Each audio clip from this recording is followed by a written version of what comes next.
प्रकार की नीति हैं, एक राजनीति, एक धर्म नीति। तो राजनीति है जो है क्या कहते हैं स्वार्थ के लिए है। तो राम के पक्ष में आए, राम की कृपा बनी और राम कृपा 2 सांसद से आज 303 सांसद है। यही कहा जाएगा कि ये चमत्कार है भगवान के। जब तक ये भाजपा सरकार नहीं आई, इसके पहले कोई भी सरकार ने इस पर प्रयास ही नहीं किया। जो कुछ यहाँ हो रहा शास्त्र के अनुकूल ही हो रहा है, शास्त्र के विपरीत कुछ नहीं हो रहा है। सारे मंत्र यंत्र और अनुष्ठान जितने भी प्रारंभ होंगे वो सब के सब शास्त्र के अनुसार है। कांग्रेस तो 20 वकील खड़ा करके रोकते थे कि यह आदेश ही कोर्ट से न हो।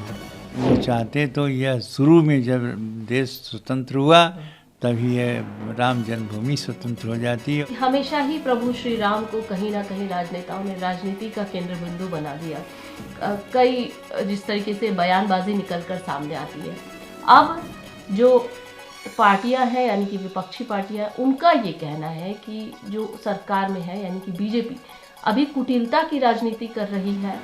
चुनाव के मद्देनजर ये सब तमाम चीज कर रही है, राजनीति को मद्देनजर ये कर रही है। आपका क्या कहना है? आप मानते हैं कि ये बीजेपी की कुटिलता की राजनीति है या फिर उनका बरसों का प्रयास था प्रभु श्री राम का मंदिर निर्माण करने का? देखिए, 2 प्रकार की नीति हैं, एक राजनीति, एक धर्म नीति। तो राजनीति है जो है क्या कहते हैं स्वार्थ के लिए है, स्वकार्यम साधे धीमान। और राजनीति के में और धर्म नीति में भेद है। जो भगवान के प्रति पार्टी या उसके मुखिया समर्पित हैं, इन्होंने अपने घोषणा पत्र में भी दिया था कि हम राम के मंदिर और राम हमारे आस्था के और हमारे विश्वास की, हमारे भक्ति के प्रतीक हैं। यह इस प्रकार की उन्होंने घोषणा किया था। तो राम के पक्ष में आए, राम की कृपा बनी और राम कृपा 2 सांसद से आज 303 सांसद है। यही कहा जाएगा कि ये चमत्कार है भगवान के, और इसीलिए उनको आस्था राम में है। और इन्होंने स्वयं आकर के प्रधानमंत्री यहाँ शिला पूजन, भूमि पूजन किया, उसी जगह भव्य मंदिर बन गया। और उसकी प्राण प्रतिष्ठा में भी अभी से ज्ञात हुआ है कि वो व्रत करने लगे हैं और 11 दिन तक व्रत करेंगे, 22 तक। तो 22 तारीख को जब प्राण प्रतिष्ठा हो जाएगी, भगवान राम वहाँ स्थापित हो जाएंगे, तब वह दिव्यता जो होगी वो अपने आप में अद्भुत होगी। तो यह जो हो रहा है वो मैं ये समझता हूँ कि भगवान की इच्छा बिना एक पत्ता भी नहीं हिलता। तो उनकी इच्छा बिना कुछ काम होता नहीं, और जैसी उनकी इच्छा होगी वैसे प्रेरणा मिलेगी। वैसे हम लोग को उर प्रेरक रघुवंश विभूषण मन में भावना आती है और ये अनुभव आता है, वही अनुभव गम भजन ये सुनता है। तो अनुभव से होता है। अब यही बात है कि उन्होंने राम को अपना लिया और विपक्षी को कि राजनीति कर रहे हैं इससे। तो राजनीति है कि जिस परमात्मा में कि है कि उस परम धाम की प्राप्ति होती है, जिस भगवान के भजन से, उनकी नाम उच्चारण से, उनकी कृपा से, तपस्या करने से वह मिलता है कि जत गत्वा निवर्तन्ते तद्धाम परमम। जहाँ जाने के बाद जीवात्मा पुनः यह नाशवान संसार में नहीं आता, अमर हो जाता है। तो ऐसे परमात्मा का जो आश्रय लिया है वह राजनीति नहीं है, उसको हम धर्मनीति कहते हैं, भक्ति कहते हैं, आत्मसमर्पण कहते हैं भगवान के प्रति। हमको यही सोचेंगे और यही कहेंगे। और राजनीति के रूप से सोचते हैं तो सोचते रहें। अपनी अपनी मुंडे मंदिर भिन्ना, सबके अपने विचार अलग अलग हैं, तो इसी विचार से लोग सोचते हैं। आप सालों से मुख्य पुजारी हैं रामलला मंदिर के। कभी किसी, क्योंकि सरकार तो बदली आई, लगातार बीजेपी की सरकार नहीं रही, तो ऐसे में कांग्रेस की सरकार सालों से थी, क्या कभी प्रयास किया गया कि प्रभु श्री राम को टेंट से उठाकर स्थायी मंदिर में स्थापित किया जाए? कभी किसी पार्टी के द्वारा ये प्रयास नहीं हुआ? ऐसा प्रयास कभी नहीं हुआ। यहाँ तक हुआ कि जिस समय यह कोर्ट में हुआ कि कोर्ट से ही होगा।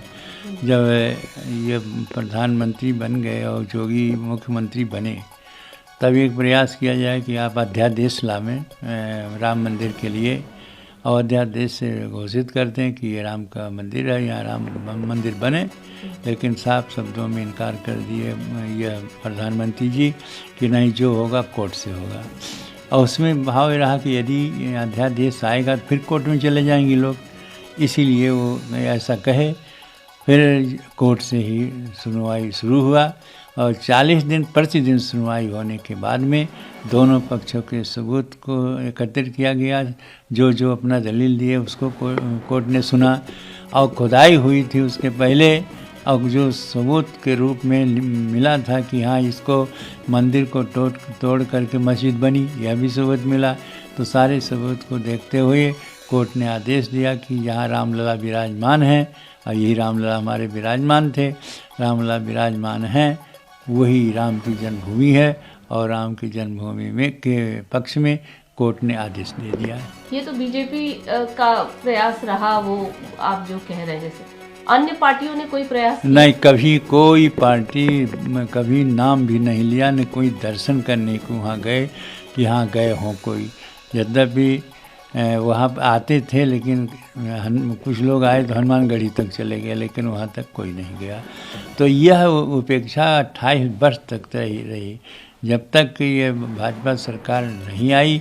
इसके पहले कोई भी सरकार ने इस पर प्रयास ही नहीं किया, और जब सत्तारूढ़ सरकार प्रयास करती तो जैसे आज हो गया, उस समय बड़ी सरलता से, समझौता से और ये सिद्ध हो जाता और मंदिर कब न बन जाता। लेकिन कोई सरकार ने इसके संबंध में प्रयास नहीं किया, बल्कि विरोध ही, जब ये भाजपा सरकार आई और चलने लगा कोर्ट में, तो उसमें विरोध ही किए, वकील विरोध रूप में खड़ा होते थे कि इसका आदेश कोई न हो जाए। तक सरकार कोई प्रयास पिछली सरकारों ने नहीं किया। एक महत्वपूर्ण सवाल, रामलला की प्राण प्रतिष्ठा होनी है, कई लोगों को निमंत्रण दिया गया, कांग्रेस पार्टी के नेता ने साफ तौर पर मना कर दिया कि हम नहीं आ रहे हैं, और सवाल ये सबसे बड़ा उठा रहे हैं कि वरिष्ठ वहाँ के जो नेता है वो ये कह रहे हैं कि रामलला की प्राण प्रतिष्ठा होना उचित नहीं है, क्योंकि मंदिर का निर्माण जो है पूरा नहीं हुआ है और ये शास्त्रों के अनुसार नहीं है, शास्त्र ये अनुमति नहीं देता है। आप तो मुख्य पुजारी हैं, इतने वरिष्ठ हैं, आप क्या कहेंगे, क्या सच में ये शास्त्र के अनुसार नहीं है या जो कुछ यहाँ हो रहा शास्त्र के अनुकूल ही हो रहा है, शास्त्र के विपरीत कुछ नहीं हो रहा है।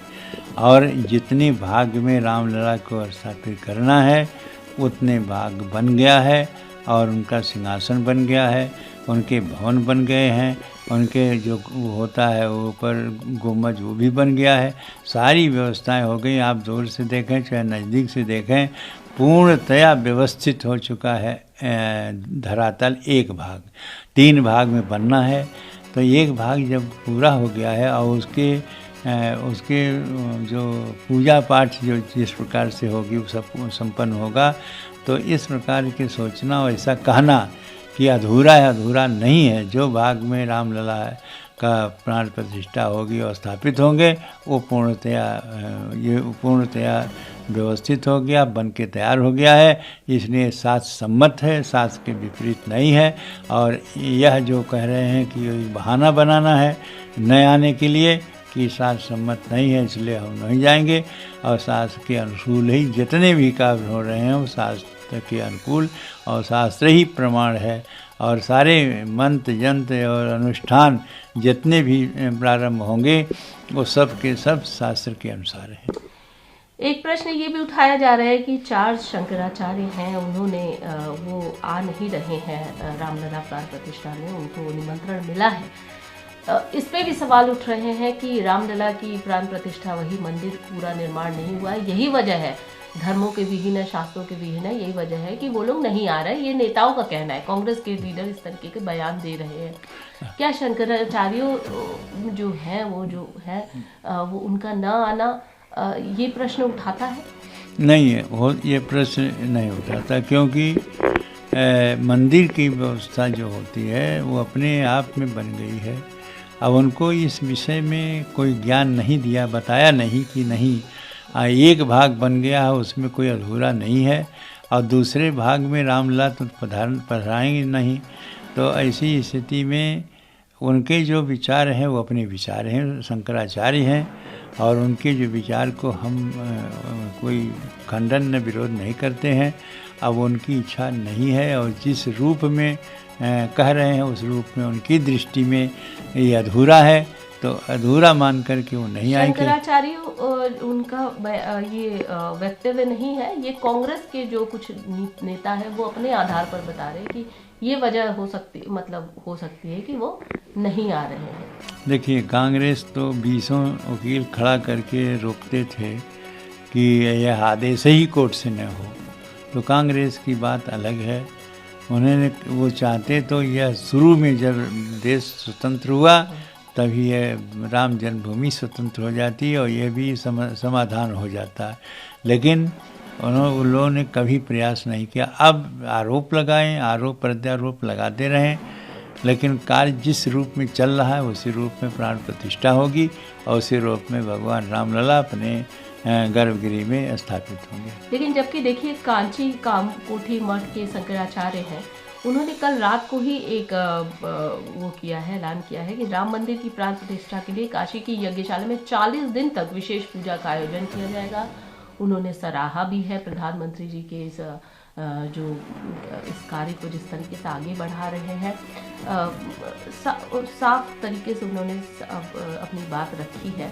तो अब ऐसे में तो ये कहना भी गलत है कि कुछ लोग नहीं आ रहे, कुछ शंकराचार्य खुद ही कह रहे हैं कि हम इसके साथ हैं, तो क्या कहेंगे? देखिए, जो शंकराचार्य जी इसके समर्थन कह रहे हैं, बोल रहे हैं, उनको मैं धन्यवाद देता हूँ।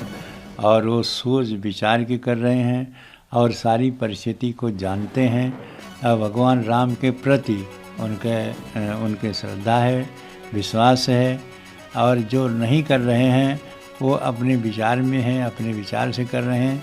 उस बात को हम यह नहीं कर सकते कि क्यों नहीं करते, यही समझ रहे हैं कि आखिर यदि नहीं आ रहे एक शंकराचार्य की दृष्टि में वह पूर्ण है और वो हमें अनुष्ठान भी करावेंगे वाराणसी में, और शंकराचार्य जो है वो नहीं इसको अधूरा मान रहे हैं, तो उनकी विचार है, उनकी मत हैं, वो शंकराचार्य हैं, और उनके विषय में यह कहना कि उचित है कि अनुचित है, ये मैं उस विषय में कुछ नहीं कह सकता।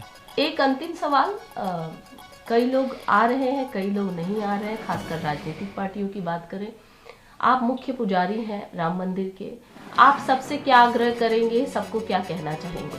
देखिए, हम ये कहें कि भगवान राम कहते हैं सब मम प्रिय, सारे किसी एक को नहीं छोड़ा, सब मम प्रिय सब मम उपजाए।